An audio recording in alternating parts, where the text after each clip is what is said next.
sababu makanisa yana kazi kubwa sana ya kumtangaza Mungu, lakini pia kuepusha maovu katika jamii. Maadili yameanza kuporomoka kwa sababu walio wengi hawaingii kwenye makanisa.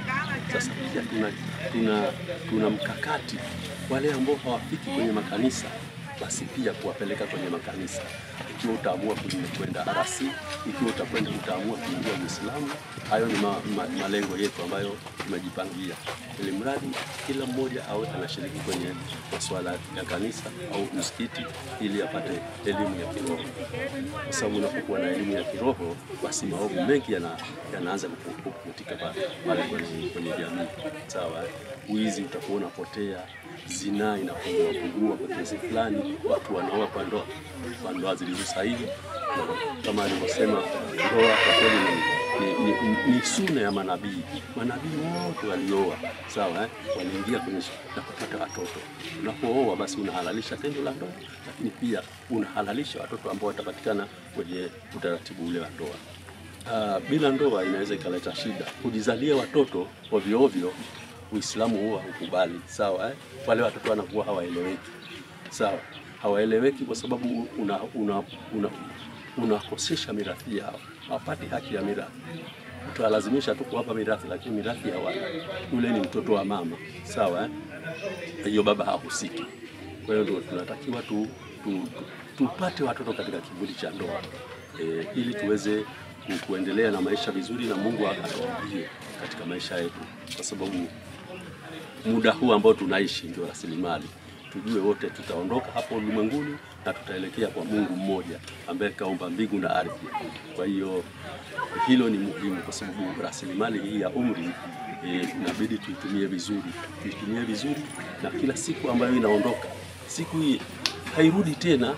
Sisi tunaita tu leo Alhamisi, Ijumaa, lakini kwa Mungu haipo kabisa, ni siku tofauti kabisa, sawa. Kwa hiyo kila siku unatakiwa uiwekee zawadi. Unaweka zawadi kiasi gani? Na zawadi ni ucha Mungu.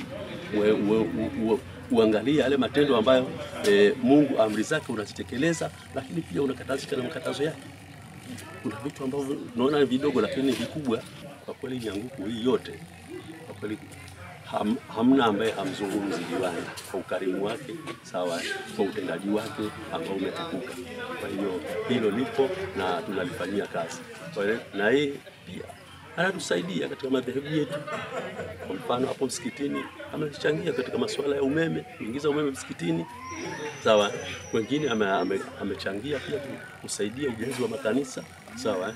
Kwa hiyo anajitahidi na miundombinu ya barabara, afya, yani yote kote. Sekondari hapa tulikuwa na moja, sasa hivi tuna 2. Shule za msingi zimeanza kuongezeka, na shule hizi sasa hivi zipo ambazo zinaendelea kujengwa. Kwa hiyo yote hayo ni maendeleo kwa ajili ya mustakabali wa watoto wetu ambao watapata elimu ya kiwango. Mchango wa madhehebu na viongozi wa madhehebu wa dini, mchango wao ni mkubwa sana kwenye jamii yoyote ile. Hawa watu wanahubiri amani, wanahubiri upendo, wanahubiri utulivu. Kwa sisi serikali tunapokuja na zile sheria za usiibe, usitende makosa, nao wanahubiri yale, lakini wao wanatusaidia zaidi kwenye issue ya upendo, kusameheana. Na saa zingine kwa yale tunayoyahubiri sisi kule mtaani, wao ndo wanayabeba, wanakuja kuyatafasiri kwa kupitia vifungu vya Biblia, na tunaona tunafanikiwa kupitia viongozi hawa wa dini. Na ndio maana hata waliponiita siku 6 nimekuja, nimewasikiliza, wamenipa maelekezo yao na changamoto, na mimi nimewapa baraka kabisa umoja uendelee, na nimewaelekeza mle ndani kwamba kuanzia sasa wakae watengeneze formula nzuri, na saa zingine waniletee orodha kamili na idadi ya wanachama wao, ili kusudi na mimi niweze kuwashika mkono wasije wakakwama sehemu yoyote. Kwa ufupi ni kwamba serikali tutawashika mkono moja kwa moja.